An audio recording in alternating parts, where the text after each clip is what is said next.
यापुढे ठाण्यात एकही बालक मूकबधिर राहणार नाही, खासदार डॉक्टर श्रीकांत शिंदे यांनी व्यक्त केला विश्वास।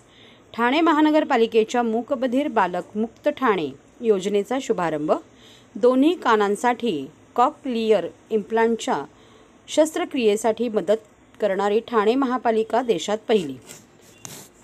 ठाणे महानगरपालिकेने पुढाकार घेऊन सुरू केलेल्या मूकबधिर बालक मुक्त ठाणे या उपक्रमात महापालिका क्षेत्रात जन्माला येणाऱ्या प्रत्येक नवजात बालकाचे स्क्रीनिंग केले जाईल। त्यामुळे कर्णदोष असलेल्या सर्वच नवजात बालकांचे तात्काळ निदान होईल, तसेच त्यावर जलद उपचार होतील। त्यामुळे लवकरच ठाण्यात एकही बालक मूकबधिर राहणार नाही असा विश्वास खासदार डॉक्टर श्रीकांत शिंदे यांनी व्यक्त केला। ठाणे महानगरपालिकेच्या मूकबधिर बालक मुक्त ठाणे या योजनेचे उद्घाटन आणि आदर्श कार्यपद्धतीचे प्रकाशन शनिवारी सकाळी खासदार डॉक्टर श्रीकांत शिंदे यांच्या हस्ते झाले।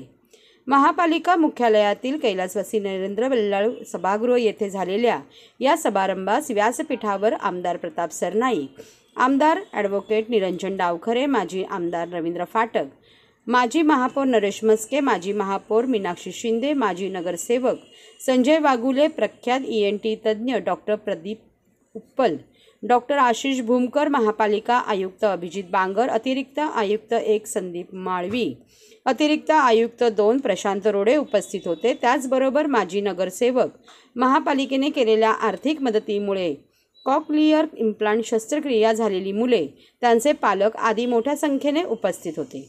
या सोहळ्यात डॉक्टर श्रीकांत शिंदे फाउंडेशनच्या वतीने बालकांच्या स्क्रीनिंगसाठी लागणारी 4 उपकरणे महापालिकेच्या 4 प्रसूतीगृहांना वितरित करण्यात आली। मूकबधिर बालक मुक्त ठाणे योजनेची तयारी गेले काही महिने सुरू होती। त्याच्या आदर्श कार्यपद्धतीवरही बरीच चर्चा झाली। त्यातून ही योजना आकाराला आली आहे। मुख्यमंत्र्यांचे बदलते ठाणे या अभियानात हा उपक्रम महापालिकेने हाती घेतला आहे।